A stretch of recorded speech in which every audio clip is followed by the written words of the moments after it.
So నేను రిసెప్షన్గా వెళ్ళాను.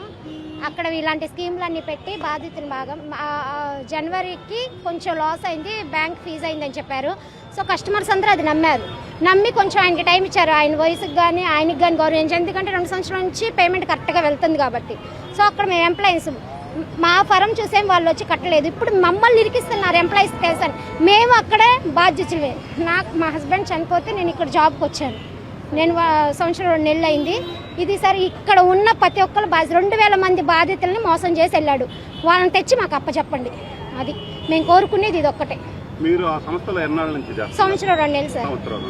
మీరు ఎంప్లాయీగా చేస్తారు? మీరు డబ్బులు కూడా కట్టించాను, చుట్టాల చేత అందరి చేత కట్టించాను. మీరు కూడా కట్టారా? కట్టాను. ఎంత కట్టారమ్మా?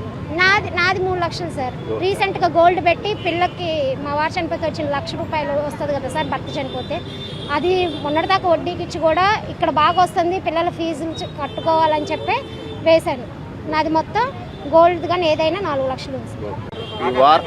వారాహి కంపెనీలో మొన్న జనవరి నెలలో 6వ తారీఖు 3 లక్షలు కట్టానండి. అంతకుముందు కూడా అమౌంట్లు ఉన్నాయి. అయితే జనవరి నుంచి మనకు పేమెంట్లు ఆపేసాడు.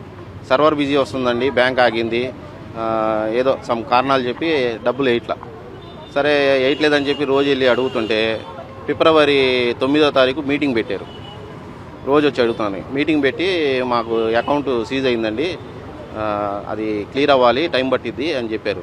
మార్చి 15 నుంచి మేము పేమెంట్లు ఇస్తాము, ఏప్రిల్ 15కి యాజ్ ఈజ్ క్లియర్ చేసి ఎలా నడుస్తుందో అలా నడిపిస్తాను. నేను 23 నెలల నుంచి చేసుకుంటూ వచ్చాను, ఎక్కడ ప్రాబ్లం లేదని చెప్పి చెప్పుకుంటూ వచ్చాడు. అవి వీడియోస్ కూడా ఉన్నాయి మా దగ్గర.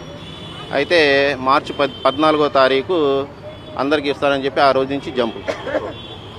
ఇంటికాడికి వెళ్ళి సీసీ కెమెరాలు చూస్తే వాళ్ళ సిస్టరు, ఎవరు వాళ్ళ పేరేంటనా,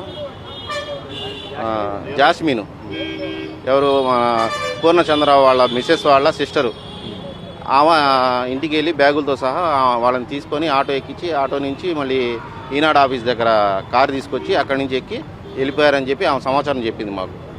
ఇది సీసీ కెమెరాలు చూసి వాళ్ళ ఇంటికి వెళ్తే ఆమె చెప్పిన మాట.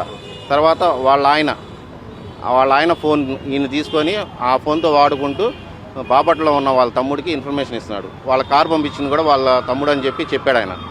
ఎవరు మన జాస్మిన్ వాళ్ళ ఆయన.